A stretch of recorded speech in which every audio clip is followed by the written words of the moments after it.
तिकडे काश्मीरच्या कुपवाडामध्ये वीरमरण प्राप्त झालेल्या जवान पांडुरंग गावडे यांचं पार्थिव आज त्यांच्या मूळ गावी म्हणजे सिंधुदुर्गातल्या आंबोली इथे पोहोचेल।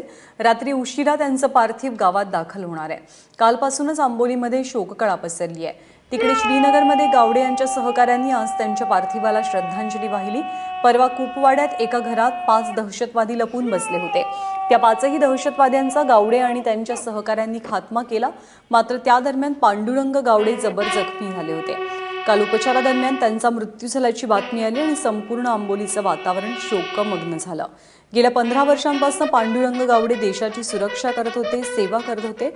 पांडुरंग गावडे यांच्या पश्चात त्यांची पत्नी आणि 2 मुलं असा परिवार आहे।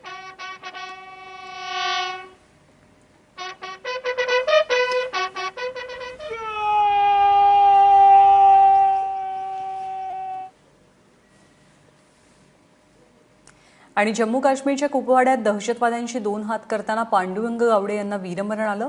पांडुरंग यांच्या सर्वोच्च बलिदानामुळे त्यांच्या मूळ गावी आंबोलीवरती मात्र शोककळा पसरली आहे। पांडुरंग महादेव गावडे वयाच्या अवघ्या 34व्या वर्षी दहशतवाद्यांच्या हल्ल्याला प्रत्युत्तर देताना महाराष्ट्राच्या या सुपुत्राला वीर मरण आलं। पांडुरंग हे मूळचे सिंधुदुर्ग जिल्ह्यातील आंबोलीचे। वीरपुत्राच्या सर्वोच्च बलिदानाची बातमी धडकली आणि संपूर्ण गावावर शोककळा पसरली। कुपवाड्यात जैश-ए-मोहम्मदच्या दहशतवाद्याशी तब्बल 9 तास चकमक सुरू होती। आपल्या जवानांनी 5 दहशतवाद्यांना यमसदनी पाठवलं, पण दहशतवाद्यांच्या फैरींचा सामना करताना एक गोळी पांडुरंग यांच्या चेहऱ्यावर लागली। जखमी पांडुरंग यांना श्रीनगरमधल्या रुग्णालयात दाखल केलं। रुग्णालयातूनच पांडुरंग यांनी घरातल्या प्रत्येकाची खुशाली विचारली, पण प्रकृती बिघडली आणि पांडुरंग यांचा तो शेवटचा फोन ठरला। काल दुपारी त्यांनी फोन केला होता की असं मुठभेड चालू आहे म्हणून।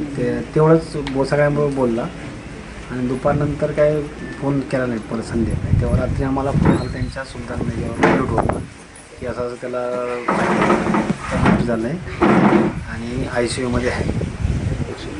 आणि त्याच्यानंतर आम्ही ट्राय केला तर फोन काय लागले नाही। सकाळी 9च्या आसपास फोन आला की शहीद झाला।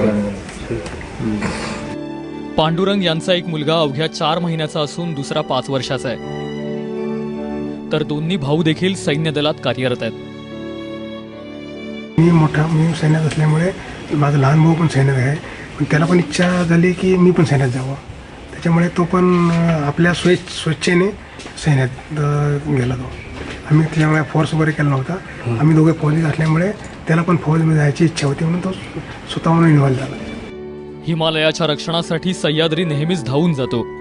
पांडुरंग यांच्या सर्वोच्च बलिदानानं हे पुन्हा एकदा सिद्ध केलंय। देशाच्या या वीरपुत्राला माझाचा सलाम। योगेश मानेसह ब्युरो रिपोर्ट, ABP माझा।